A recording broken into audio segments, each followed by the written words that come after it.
Happy anniversary प्रीति।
क्या बात है प्रीति,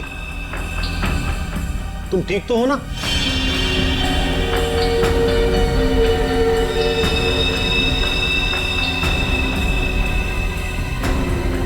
तुम कुछ बोलती क्यों नहीं?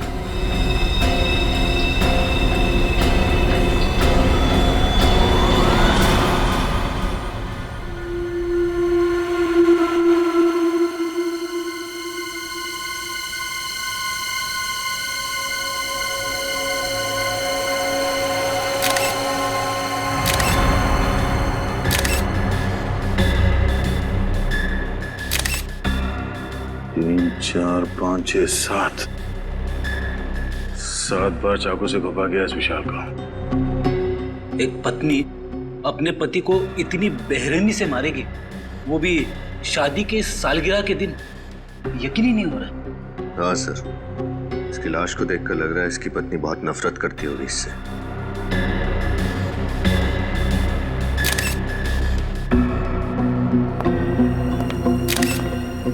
आप लोग कौन है विशाल के? हम लोग दोस्त हैं सर। दोस्त? कब से जानते हो तुम विशाल और प्रीति को? सर हम उन्हें कॉलेज टाइम से जानते हैं सर। इन दोनों के बीच रिश्ते कैसे हैं, संबंध कैसे थे? सर वो एक दूसरे से बहुत प्यार करते थे। आज तक कभी उन्होंने एक दूसरे से ऊंची आवाज में भी बात नहीं की थी। अच्छा, तो आज ऐसी क्या बात हो गई कि प्रीति ने विशाल को इतनी बेरहमी से मारा? कुछ समझ में नहीं आ रहा है सर। प्रीति ऐसा कैसे कर सकती है? सर विशाल आज सुबह बहुत खुश था।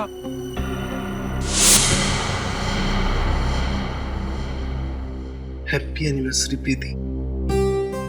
मैं दुनिया का सबसे खुश नसीब पति हूं जो मुझे तुम्हारे जैसी बीवी मिली। काश आने वाले हर जन्म में तुम मेरी ही बनकर रहो। क्या बात है, बीवी की फोटो के साथ इतनी रोमांटिक बातें हो रही है।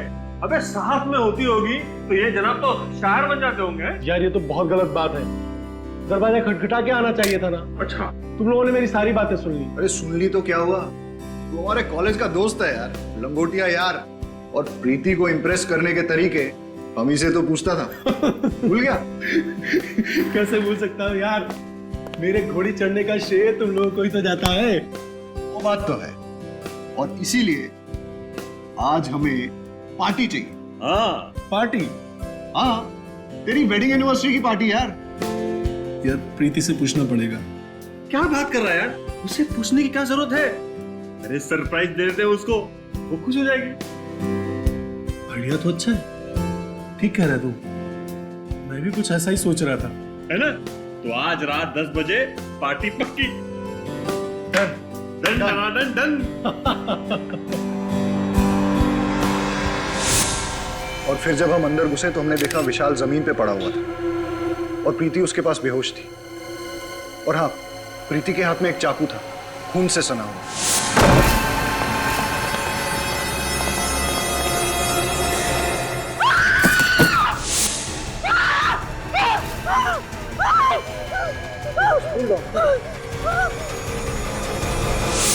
अच्छा, विशाल ने पिछले कुछ दिनों में प्रीति के बर्ताव के बारे में कुछ कहा कि वो किसी बात को लेकर टेंशन में थी या विशाल से किसी कारण वो परेशान थी?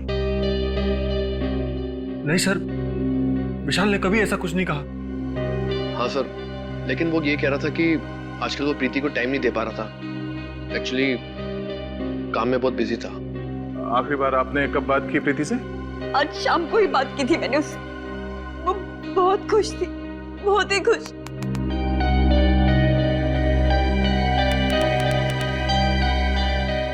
सर,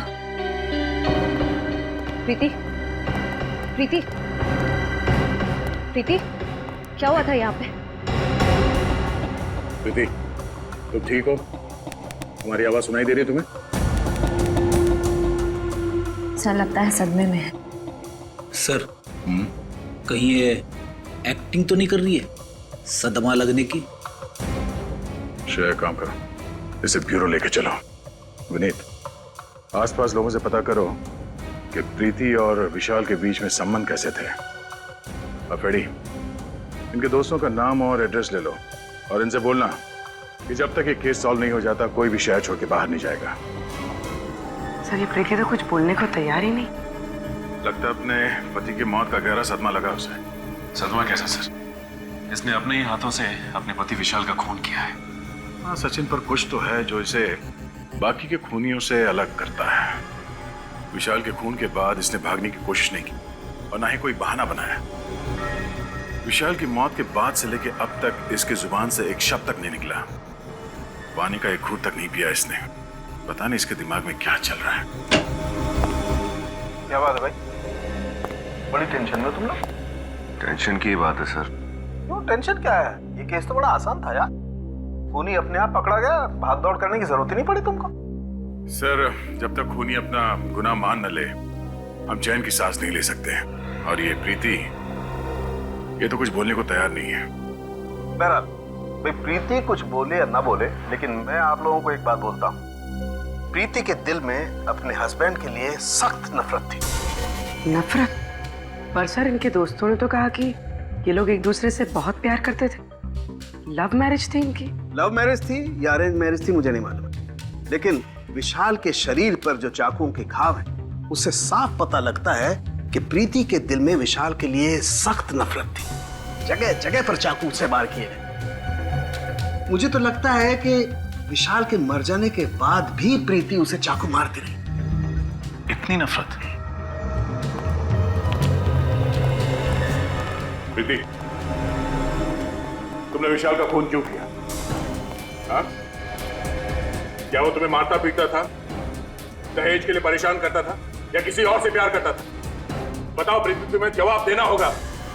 ऐसी क्या बात थी जिसकी वजह से तुम उससे इतना नफरत करती? नफरत नहीं, प्यार करती थी मैं विशाल से, और अब भी करती हूँ।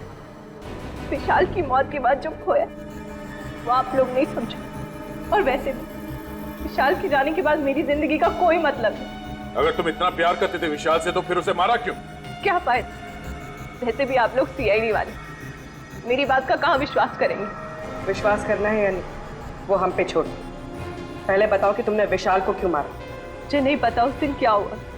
मुझे विशाल पर बहुत गुस्सा है और मैंने बिना सोचे समझे से मार डाला। कोई किसी को बेवजह 7-7 बार चाकू नहीं मारता प्रीति। मैंने कहा था आप लोग मेरी बात का भरोसा नहीं करेंगे, और वैसे भी मुझे कुछ नहीं कहना। चढ़ा दीजिए मुझे फांसी पर, मुझे नहीं जी, चढ़ा दीजिए मुझे फांसी पर। मैं विशाल के बिना नहीं जी सकती। दया, मुझे लगता है इस लड़की के साथ कुछ प्रॉब्लम है। कैसी प्रॉब्लम सर? वो तो समझ में नहीं आ रहा है, लेकिन मुझे लगता है कत्ल करते वक्त इस लड़की का दिमाग इसके काबू में नहीं था। सर, कत्ल करते वक्त तो किसी भी खूनी का दिमाग काबू में नहीं रहता। मुझे तो लगता है ये लड़की झूठ बोल रही है।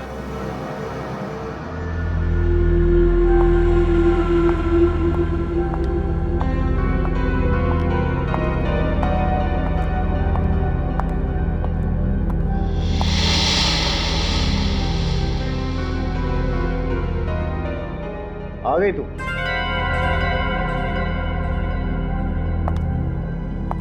फोन भी नहीं उठा रही। मुक्ता कहाँ रह गई थी तू? कब से इंतजार कर रहा हूं। क्या हुआ? सब ठीक तो है ना? ओ, समझ गया। लगता है इस बार तुमने फिर से क्रेडिट कार्ड की लिमिट एक्सीड कर दी है ना? डोंट वरी, मैं कमाता किसके लिए हूं यार? तुम्हारे लिए। अभी बहुत लेट हो रहे हैं, चलते हैं, ठीक है?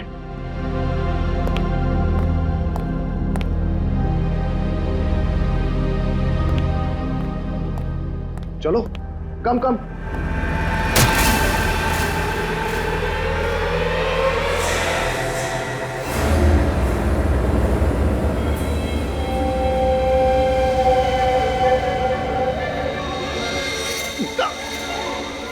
क्या किया तुमने?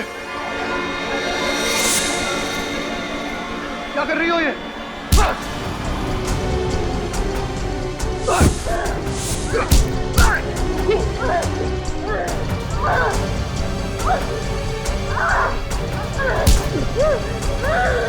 पागल हो गई हो? आवाज छोड़ो मुझे! उठाओ! जल्दी!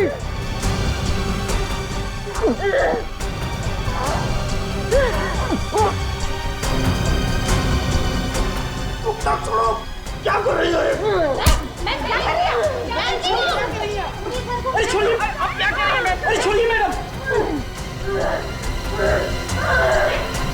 ठीक तो है ना सर? मुक्ता, ये क्या कर रही हो? पागल हो गई हो? होश में आओ!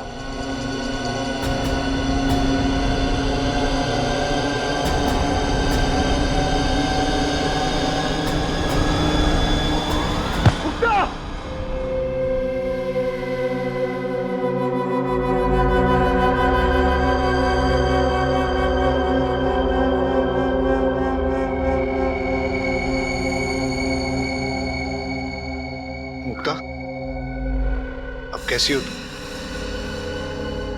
मुझे माफ कर दो चेतन। पता नहीं मुझे क्या हो गया था जो मैंने तुम्हारे साथ ऐसा बर्ताव किया। इतनी चोट पहुंचाई है मैंने तुम्हें। अरे कोई चोट नहीं आई मुझे।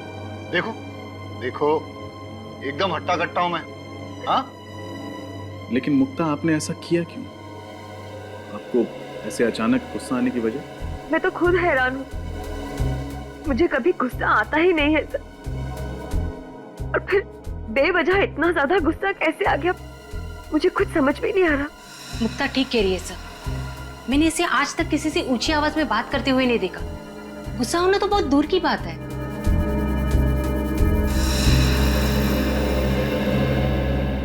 तो आप दोनों का कहना है कि आप लोगों ने अपने अपने पतियों पे इसलिए हमला किया क्योंकि आप लोगों को अचानक उन दोनों पे बहुत तेज गुस्सा आने लगा। फिर हैरानी की बात यह है कि आप दोनों के पास कोई ठोस वजह नहीं थी उनसे गुस्सा होने की, राइट? जी हाँ सर, पता नहीं मुझे क्या हो गया था। वो तो शुक्र है भगवान का कि चेतन को कुछ हुआ नहीं, वरना मैं अपने ही हाथों अपने आप को विधवा कर लेती। 2 दिनों के अंदर ऐसे 2 हादसे होना कोई इत्तेफाक तो नहीं हो सकता। जरूर कोई बड़ा कारण है इसके पीछे जो इस वक्त हमें दिख नहीं रहा। और इस बात के तह तक पहुंचने के लिए हमारा ये जानना बहुत जरूरी है कि उस दिन आप लोगों ने क्या क्या किया था। सर, उस दिन विशाल ने मुझे सुबह उठाया, मेरे लिए ब्रेकफास्ट बनाया, मुझे बहुत पैम्पर कर रहे थे क्योंकि हमारी एनिवर्सरी थी उस दिन। फिर उनके ऑफिस जाने के बाद मैं तैयार होकर बाजार गई। वहां मैंने विशाल के लिए एनिवर्सरी गिफ्ट खरीदा। उन्हें म्यूजिक बहुत पसंद था, इसलिए मैं उनके लिए स्पीकर्स लेकर आई और फिर मैं घर चली आई। अच्छा ये बताइए, उस दिन आपने बाहर कुछ खाया था? नहीं, मैंने लंच घर पर ही किया था। उसके बाद क्या हुआ? उस दिन जब मैं घर वापस आई तो दरवाजे पर एक गिफ्ट पार्सल पड़ा था और उसमें लाल रंग के जूते थे जिस पर जिस पर विशाल ने एक नोट लिखा था, हैप्पी एनिवर्सरी। उसके बाद उसके बाद मैं विशाल के घर आने का इंतजार करने लगी। खुद को संवारने लगी, विशाल की पसंदीदा साड़ी पहनी और उसके वो भेजे हुए जूते पहने।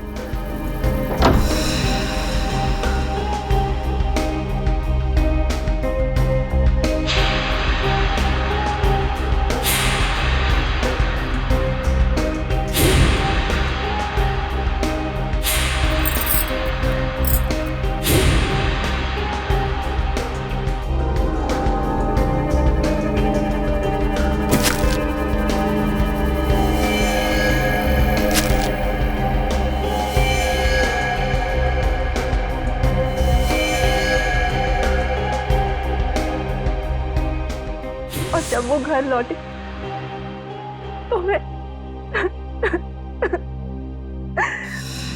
और मुक्ता जी, आपने क्या किया था उस दिन? सुबह होते ही मैं और चेतन घर से निकल पड़े। वो अपने ऑफिस चले गए और मैं अपने बैंक का काम खत्म करके मार्केट में ही घूमने लगी। फिर मैं एक जूते की दुकान में गई। ये बिल्कुल नया स्टॉक है मैम, आपको जरूर पसंद आएगा। ये है तो बहुत प्यारे, लेकिन क्या आपके पास इनमें लाल कलर है? नहीं मुक्ता जी, लाल कलर के जूते आउट ऑफ स्टॉक है। भाई साहब, मैं पार्टीज में ना सिर्फ लाल कलर पहनती हूँ, मंगा दीजिए ना। अरे क्यों नहीं मुक्ता जी, आपके लिए क्यों नहीं मंगवाऊंगा। मुझे शाम तक का वक्त दीजिए, मैं लाल कलर का जूता आपके घर पे भिजवा दूंगा। ठीक है, लेकिन 4 बजे तक भिजवा दीजिएगा। ओके? वही जूते पहन के मैं चेतन के ऑफिस गई और फिर ऑफिस। अच्छा ये बताइए कि आपने बाहर कुछ खाया पिया था क्या? जी हाँ, मैंने और चेतन ने लंच बाहर ही किया था। बोले, इन दोनों को अंदर ले जाओ। आई।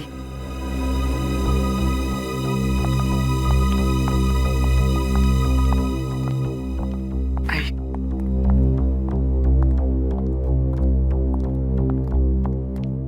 सर, दोनों कहानियों में एक चीज कॉमन है, लाल जूते। हाँ रजत, पर इन लाल जूते में ऐसी क्या बात हो सकती है? मगर सर, प्रीति को ये लाल जूते उसके पति ने गिफ्ट किए थे और मुक्ता को दुकानदार ने होम डिलीवरी की थी। हाँ नहीं थे, मगर ये लाल जूते ही हैं जो इन दोनों कहानियों को आपस में जोड़ती है।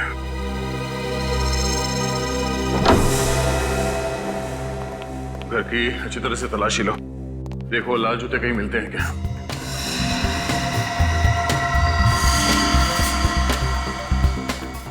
निखिल तुम अंदर चेक करो, मैं यहां देखता हूं।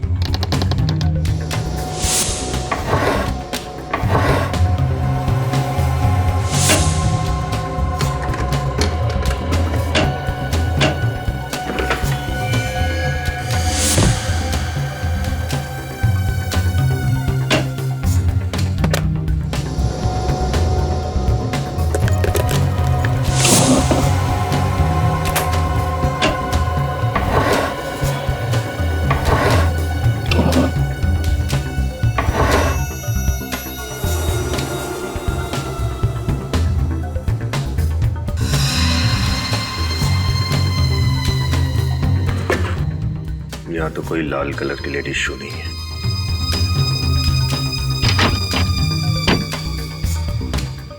सर जूते अंदर नहीं है, यहां भी नहीं। चेतन, जूते कहाँ हैं? यहीं कहीं होने चाहिए सर। यहीं कहीं होने चाहिए तो हैं कहाँ? नहीं सर, यहाँ पे तो नहीं है। सर, बेडरूम में भी जूते नहीं मिले।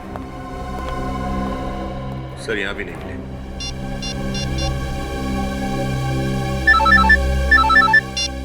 हाँ बोलो। हमने मुक्ता के घर को अच्छी तरह छान लिया, जूते नहीं मिले। इसका मतलब साफ है कि गड़बड़ उन जूतों में ही है, इसलिए हमारे पहुंचने से पहले खूनी ने वो जूते गायब कर दिए।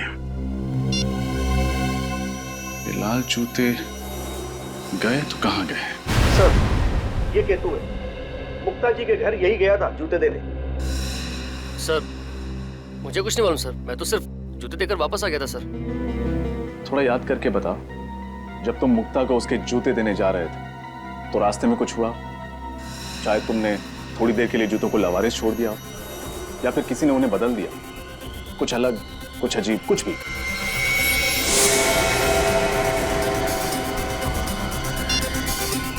हेलो, हाँ सर, एड्रेस मिल ही नहीं रहा है। कौन सा पता देकर रखा है? मिल ही नहीं रहा है।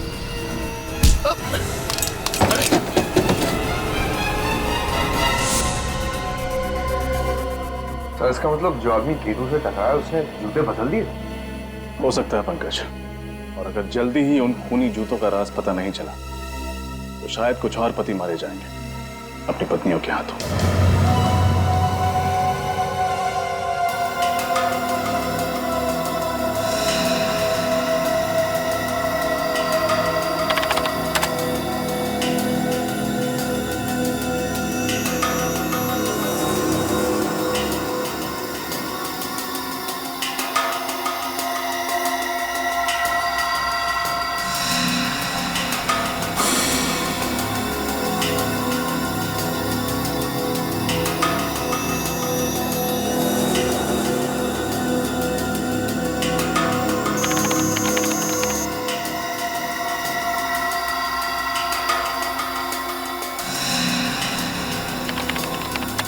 आप लोग अब उठ सकते हैं।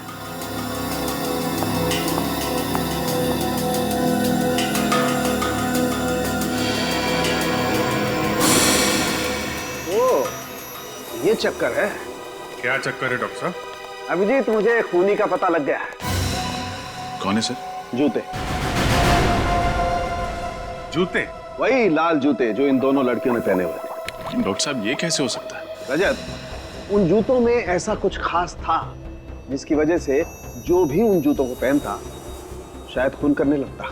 मतलब सर, उन जूतों को अगर मैं पहनती तो मैं भी खून कर देती? शायद, चांसेस हैं। क्या बात कर रहे हैं डॉक्टर साहब? ऐसा क्या है उन जूतों में कि उन्हें पहन के एक आदमी खूनी बन जाएगा? मैं बताऊं। हाँ, ये देखो, इन दोनों के पैरों पर ये छोटा सा इंजेक्शन का निशान। इसका मतलब ये है कि इंजेक्शन के जरिए कोई ऐसा केमिकल इनके शरीर के अंदर गया है जिसकी वजह से इन लोगों ने ऐसा वायलेंट रिएक्ट किया है। और ये इंजेक्शन इन्हें तब लगा जब इन दोनों ने वो लाल जूते पहने थे। अगर जूतों में इंजेक्शन था तो हमें महसूस क्यों नहीं हुआ? मतलब हमें चुभता ना, हमें दर्द तो होता। अभिजीत, शायद इंजेक्शन के साथ साथ उसमें एनेस्थीसिया भी था जिसकी वजह से इन दोनों के पैर सुन्न हो गए और इन्हें पता नहीं चला। ओह, बहुत बड़ी प्लानिंग की खूनी ने। लेकिन डॉक्टर साहब, ये इंजेक्शन था किस चीज का? हॉलीवुड क्रैडॉक। हॉलीवुड क्रैडॉक? हाँ सर। Oh my God. क्यों? ऐसा क्या है इस केमिकल में? ये एक ऐसा केमिकल है अभिजीत जो अगर इंसान के शरीर में चला जाए तो उसका ब्लड प्रेशर बहुत हाई हो जाता है, उसके दिमाग में तूफान मचने लगता है, उसे इतना ज्यादा गुस्सा आने लगता है कि वो अपने होश में नहीं रहता, बहुत ही हिंसात्मक, वायलेंट हो जाता है, और ऐसी हालत में वो किसी का खून भी कर सकता है। मतलब सर बहुत ही खतरनाक केमिकल है। हाँ मीने, इसीलिए इस केमिकल पर बैन है। कई देशों में तो इस केमिकल को जानवरों पर इस्तेमाल किया जाता है, ये पता लगाने के लिए कि आखिर वो जानवर कितना वायलेंट हो सकते हैं। डॉक्टर साहब, ये बॉडी में जाने के बाद इस केमिकल को कितना टाइम लगता है असर दिखाने में? ज्यादा से ज्यादा 10 मिनट। 10 मिनट? लाल जूते और उसमें ये केमिकल वाले इंजेक्शन। सर एक बात तो तय है, खूनी ने प्रीति और मुक्ता के बारे में अच्छे से रिसर्च की थी। वो जानता था कि मुक्ता का पसंदीदा जूतों का ब्रांड कौन सा है।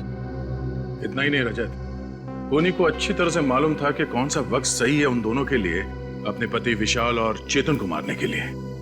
हाँ सर, अगर ये खून करने की कोशिश इन लोगों ने उस वक्त की होती जब वहां लोग मौजूद थे, तब शायद इनका प्लान फेल हो जाता। बिल्कुल हो जाता कि वहां पे मौजूद लोग विशाल को बचा लेते। असली खूनी को अच्छी तरह से पता था कौन से वक्त पे इस जुर्म को अंजाम देना चाहिए। सर ये प्रीति और विशाल का घर में अकेला होना तो समझ में आता है, लेकिन मुक्ता तो चेतन के ऑफिस में गई थी ना, तो उसे कैसे पता चला कि चेतन ऑफिस में किस वक्त अकेला रहने वाला है? इस मुक्ता से पूछ लेते हैं। सर कुछ पता चला ये सब कौन कर रहा था? अभी तक तो नहीं, पर आप लोग चिंता मत कीजिए, बहुत जल्दी असली गुनहगार हमारे सामने होगा। मुक्ता जी एक बात बताइए, आप ठीक उसी वक्त कैसे पहुंची चेतन के ऑफिस में जब वो बिल्कुल अकेला था? सर मैं तो 4 बजे जाने वाली थी, लेकिन इनका फोन आया था कि मैं 4 बजे ना जाके 6 बजे जाऊं। ये मीटिंग में बिजी थी। मतलब चेतन ने तुम्हें खुद 2 घंटे देरी से आने के लिए कहा? क्या कह रही हो मुक्ता? मैंने तुम्हें ऐसा कोई फोन नहीं किया था। मैं तो खुद हैरत में था कि इसे आने में इतनी देर क्यों हुई। अगर आपने फोन नहीं किया तो फिर किसने किया? ये फोन कॉल आपके मोबाइल पे आया था? नहीं सर, मेरे लैंडलाइन पे आया था। सचिन, पता करो 24 तारीख दोपहर 4 बजे के आसपास इनके लैंडलाइन पे किसका फोन आया था। वैसे आपने कहा कि लाल जूतों को पहनने के बाद आपको अचानक गुस्सा आया। ये लाल जूते की डिलीवरी कब हुई थी आपके पास? सर जूते की डिलीवरी उसके दिए हुए टाइम से बहुत लेट हो गई थी। मैं गाड़ी में बैठ के ऑफिस के लिए निकल ही रही थी, तब जूते वाला आया था। और वो जूता पहना कब आपने? इनके ऑफिस के नीचे सर, जूते चेंज करके ही मैं ऊपर गई थी। लेकिन सर अगर खूनी चाहता था कि मुक्ता नए जूते पहनकर ऑफिस जाए तो वो आखिरी मिनट तक इंतजार क्यों करता? मतलब ये भी तो हो सकता था कि मुक्ता नए जूतों को गाड़ी में ही रहने देती और पुराने जूतों में ही चेतन से मिलने चली जाती। हो सकता रजत, पर उस दिन ये दोनों पार्टी में जाने वाले थे तो शायद मुक्ता कार में जूते पहन लेती और खूनी के पास अच्छा मौका भी था चेतन को मारने का, है ना? क्योंकि ये दोनों अकेले थे। पता नहीं हम दोस्तों के पीछे कौन हाथ धो के पड़ गया। हमने तो किसी का कुछ भी नहीं बिगाड़ा। चेतन दिमाग पर जरा जोर डाले, कोई पुराना किस्सा याद आता है, कोई पुरानी दुश्मनी, छोटी ही सही, कोई भी ना। आप लोगों को किसी पे शक नहीं है? नहीं सर। सर ये जुर्म तो एक उलझी हुई पहले की तरह होता जा रहा है। अगर इनका कोई दुश्मनी नहीं था फिर कौन ऐसा होगा जो इतनी गहरी साजिश रचेगा इन दोनों को मारने के लिए? ये सब कुछ एक सोचा समझा हुआ प्लान है। खूनी ने ऐसा वापरा जैसे शतरंज के खिलाड़ी घोड़ों और ऊंट को वापरता है। हाँ सर, खूनी ने ये सब उन जूतों के जरिए किया है, उनमें इंजेक्शन फिट करके। इसका मतलब है वो जूते ऑर्डर देके बनवाए गए थे, तभी तो सोल के नीचे इंजेक्शन रखने का जगह बना पाया वो। सर फिर तो खूनी लेदर मार्केट भी गया होगा चमड़ा खरीदने। बिल्कुल गया होगा। उन सारी दुकानों में जाके पता करो जहाँ पे ये जूते बनते हैं या फिर उन्हें बनाने के सामान बेचे जाते हैं। सर उस नंबर का पता चल गया है सर। वो फोन चेतन ने नहीं बल्कि किसी अरुण कुमार ने किया था। अरुण कुमार? मुक्ता, आप किसी अरुण कुमार को जानती हैं? अरुण कुमार? नहीं सर, मैंने तो ऐसे किसी आदमी का नाम भी नहीं सुना। प्रीति तुम? मैं किसी अरुण को नहीं जानती। शायद विशाल जानता हो। अगर विशाल जानते किसी को तो मुझे जरूर बताते। हाँ अरुण कुमार, शायद एक अरुण था तो सही हमारे कॉलेज में, है ना? अरे नहीं, वो तो अरुण यशोधन था, अरुण कुमार नहीं। आप सब में से कोई भी अरुण कुमार को नहीं जानता, मगर वो आप सबको अच्छी तरह से जानता है। विशाल को क्यों मारा तुमने? मारा मतलब सर? विशाल? कौन विशाल सर? ये विशाल। अब कुछ याद आया? नहीं सर, इस आदमी को तो मैं पहली बार देख रहा हूँ। अच्छा, इसे तो जरूर पहचानते होगे। नहीं सर, अब ये कौन है? ये चेतन है। चेतन बन के उसकी वाइफ को फोन करते हो और कहते हो चेतन को ही नहीं पहचानते। कमाल है। सर मैं किसी और की वाइफ को क्यों फोन करूंगा सर? मेरी खुद की वाइफ है फोन करने के लिए। झूठ मत बोलो। फोन रिकॉर्ड से हमें पता चला है कि कल शाम 4 बजे तुमने ही मुक्ता को फोन किया था। मुक्ता? सर मैं इनमें से किसी को नहीं जानता। कौन है ये सब सर? और कल 4 बजे? हाँ सर, 1 मिनट।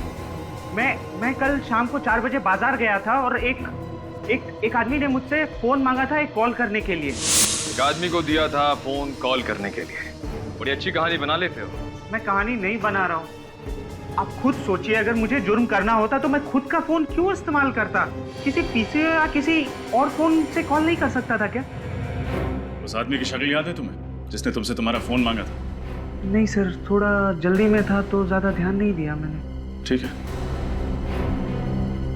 अगर तुम्हारी ये कहानी झूठी निकली तो तुम अपने बच्चों को कहानी सुनाने लायक नहीं रहोगे।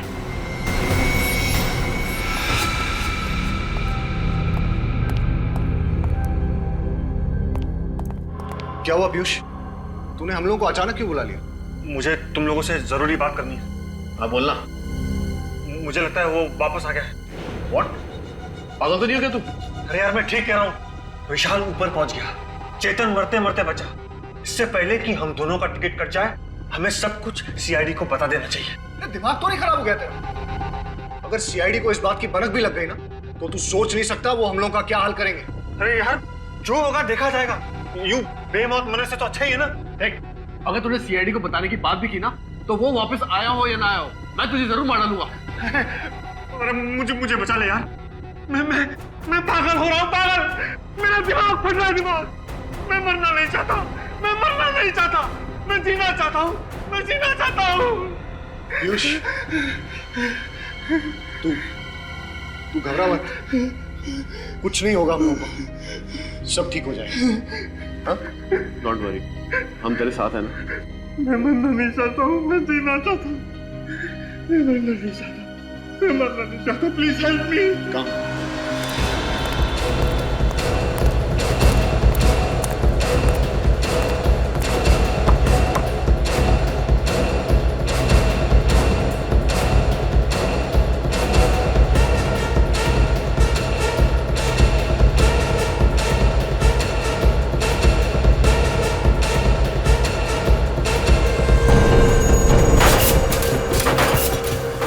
दिनों में आपके यहाँ कोई आदमी लाल रंग का चमड़ा खरीदने आया लड़कियों के जूते बनवाने के लिए? ऐसा तो यहाँ कोई नहीं आया सर।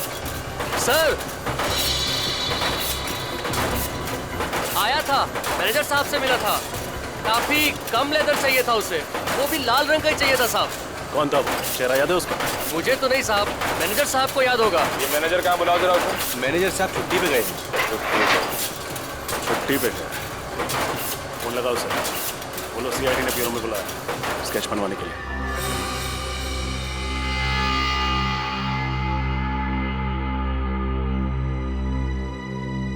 पांडुरंग दगड़ू सराफ। अरे पूर्वी, अरे हटो यार। अरे पूर्वी, अरे वेरी गुड, तुमने तो कमाल कर दिया भाई। Thank you very much, thank you very much, तुम कमाल हो यार। अरे सालों के साहब, ऐसी क्या बात हो गई जो खुशी से आपकी छाती फूल गई? यार तुम्हें पता नहीं, वो पूर्वी ने मुझे सलाह दी थी ना वो लेटर लिखने की। अरे भाई मैंने अपनी गर्लफ्रेंड को एक अच्छा सा लेटर लिखा, फूलों का गुलदस्ता भिजवाया और बस उसको गुस्सा तो गायब। क्या बात सर, ये तो बहुत ही अच्छी बात है। मुबारक हो सर। अरे भाई रहने दो, अपनी मुबारकबाद आप अपने पास रखिए, पहले भी झेल चुका हूँ यार मैं तुम्हें। अरे सर, गिफ्ट में कैंची दी आपने और गलती मेरी? यार ऐसे वक्त पे कैंची की याद दिलाना जरूरी है क्या यार? मैंने कहा था ना सर कि आपका लिखा हुआ खत पढ़ के वो खुश हो जाएगी। वेरी गुड पूरी, तुम कमाल हो। आइंदा से इस मामले में कोई टिप्स लेनी होगी ना बेटा, मैं सीधा तुम्हारे पास आऊंगा। यस डॉक्टर साहब, पूर्वी से क्यों, आप तो ये तारिका से भी ले सकते हैं और उसके लिए आपको यहाँ ब्यूरो में आने की जरूरत भी नहीं पड़ेगी। नहीं यार, तुम समझते नहीं हो यार, तारिका की इस मामले में जरा पसंद कमजोर है यार। डॉक्टर साहब, अभिजीत के बारे में अगर कुछ कहना है तो मेरे सामने तो प्लीज आप। अच्छा, बुरा लगा ना, बुरा लगा, कोई बात नहीं है यार। मैं भी अपना वक्त बर्बाद नहीं करना चाहता ये डिस्कस करके यार। अरे मेरे पास टाइम नहीं है, मुझे फेशियल कराने जाना है यार। फेशियल? और आप? क्यों? मैं फेशियल क्यों नहीं है? नहीं, बिल्कुल सर, करना चाहिए आपको, फेशियल करना चाहिए। हाँ, और आज तो जरूर करना चाहिए यार। यू नो डेटिंग है, डिनर पे जा रहा हूँ गर्लफ्रेंड के साथ यार। बहुत अच्छी बात है सर। उम्मीद करते हैं कि जब तक आप दोनों का डिनर खत्म हो जाता है तब तक हम लोग ये केस सॉल्व कर देंगे। यस ऑफ कोर्स, तुम केस सॉल्व करो, मैं डिनर सॉल्व करता हूँ। बाय पूर्वी, बाय। सर डॉक्टर साड़ों की भी कमाल क्या, उम्र 55 की, दिल बचपन का। अरे उनके सामने मत बोल देना, जीना हराम कर देंगे तुम्हारा। सर स्केच तैयार हो गया। गुड, देखे जरा। तो ये है वो चैंपियन। अब इस चैंपियन का अच्छा वक्त शुरू होगा।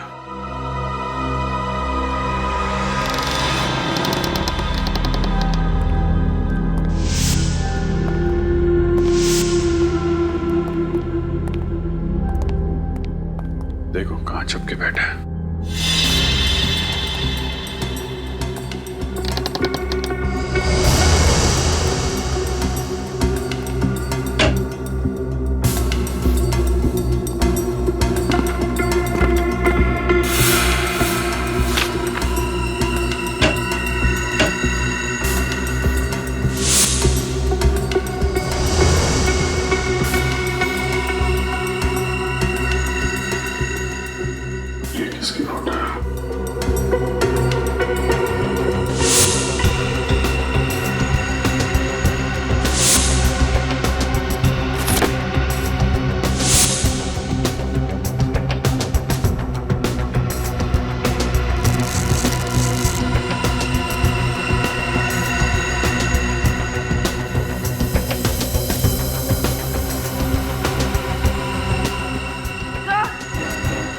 हाँ बोलिए।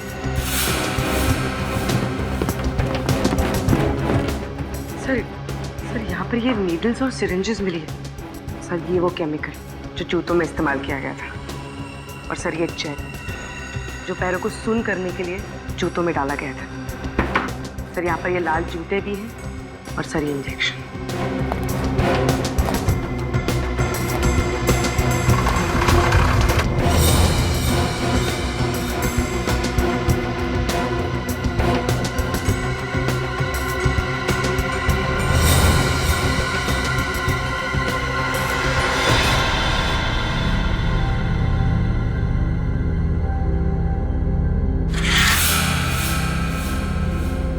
मतलब इन सब के पीछे पीयूष का ही हाथ है।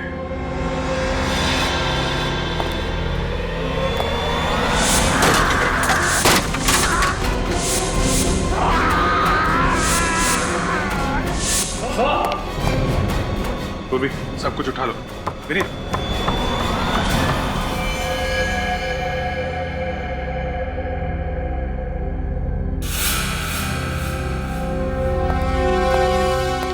सर पीयूष तो यहाँ मरा पड़ा है। लगता है इसने जहर पिया। My God। सर हमें तो लग रहा था यही सबको मार, फिर इस पीयूष को किसने मार दिया? इसका मतलब इसके साथ कोई और आदमी भी मिला हुआ था क्या? सर ये देखिए, इसकी जेब में से ये चिट्ठी है सर। क्या लिखा? मैंने ही विशाल का खून करवाया और चेतन पर हमला भी करवाया। नफरत करता था मैं अपने दोस्तों से। कॉलेज के दिनों से चेतन, विशाल, धीरज मुझे परेशान करते थे और बिजनेस पार्टनर बन जाने के बाद भी मुझे मेरा हक नहीं देते थे। इसलिए गुस्से में आकर मैंने उनसे बदला लेने की ठानी। अगर सीआईडी को मेरे बारे में पता चल गया, इसलिए मैं अपनी जान दे रहा हूँ। पीयूष, अजीब बात है सर। जब गुनहगार को पता होता है कि एक ना एक दिन वो पकड़ा ही जाएगा, फिर गुनाह करता ही क्यों है? और इसने तो सीआईडी के डर से खुदकुशी कर ली। बात कुछ हजम नहीं हो रही है विनीत। ये आदमी अपने दोस्तों से बदला लेना चाहता था। इतनी लंबी प्लानिंग की उसने बदला लेने के लिए, और अभी इसका बदला पूरा भी नहीं हुआ। डर के मारे आत्महत्या करेगा क्या? सर, इसके हाथ और पैर पर ये निशान देखिए। रस्सी के बांधने का निशान। पीयूष को बांध के रखा था। लगता तो है सर, लेकिन जब ये ब्यूरो आया था तब तो कोई निशान नहीं था। और ये निशान काफी गहरे हैं। लगता है काफी दिनों से बांध कर रखा गया था इसे। पीयूष को बांध के भी रखा गया था और पीयूष ब्यूरो में भी। अब कुछ कुछ समझ में आ रहा है। डॉक्टर साहब, मैं ठीक तो हो जाऊंगा ना? तुम बिल्कुल फिक्र मत करो। तुम जैसे पहले थे ठीक वैसे हो जाओगे। अब मैं इंजेक्शन लगा रहा हूं, तुम पलट जाओ।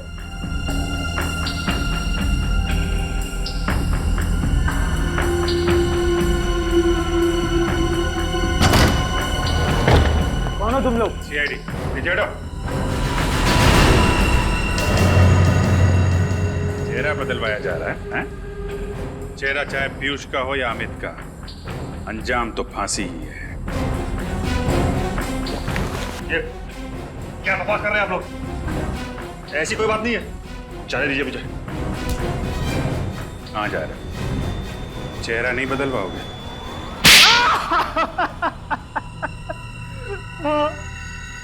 मैं पीयूष नहीं, अमित हूँ। अमित, यही है ना तुम्हारा असली चेहरा? अब बताइए अमित जी, क्यों मारा अपने दोस्तों को तुमने? हैं? दोस्तों के नाम पे धब्बा थे वो लोग, धब्बा। क्यों? ऐसा क्या किया था उन लोगों ने तुम्हारे साथ? उनकी वजह से मैं खूनी बना। मैंने अपने हाथों से सपना की जान ले ली। कौन सपना? सपना मेरी प्रेमिका। कॉलेज के दिनों में हम एक दूसरे से बहुत प्यार करते थे। एक दिन सपना में विशाल, पीयूष, चेतन और धीरज को एग्जाम पेपर चुराते हुए देख लिया। फिर उसने धमकी दी कि वो सब कुछ प्रिंसिपल को बता देगी। फिर इन चारों ने उसे मारने का प्लान बनाया। पर सपना तो तुम्हारी गर्लफ्रेंड थी, उनके कहने पे तुमने सपना का खून कर दिया, क्यों? क्योंकि उन चारों ने मुझसे झूठ कहा कि सपना मुझसे बेवफाई कर रही है। वो चारों अच्छी तरह से जानते थे कि मुझे मेरे गुस्से पर काबू नहीं रहता, इसीलिए बिना सच जाने मैंने सपना की जान ले ली। फिर जब तुम्हें सच का पता चला तो तुमने एक एक करके सबसे बदला लेना शुरू कर दिया। हाँ, और डॉक्टर साहब ने मेरी मदद की। इन्होंने मुझे पीयूष का चेहरा दिया, जिसका फायदा उठाकर मैंने अपने प्लान को अंजाम दिया और पीयूष को 1 साल तक कैद कर रखा। और मैं भी यही चाहता था कि इन चारों की मौत की वजह भी वही गुस्सा हो जिसकी वजह से मेरी सपना की मौत हुई थी। और इसीलिए मैंने जूतों में इंजेक्शन फिट किया। प्लान तो अच्छा बनाया था तुमने, लेकिन एक गलती कर दी। पीयूष के मोबाइल से आखिरी कॉल डॉक्टर साहब को कर दिया। सपना का खून किया तुमने। पश्चाताप के आंसू बहाने के बजाय अपने दोस्तों को भी मारा। तुम्हें तो फांसी ही होगी। और डॉक्टर साहब, आप पैसों की लालच में बिक गए। आपका और इनके बाकी दोस्तों का हिसाब तो अब अदालत ही करेगी।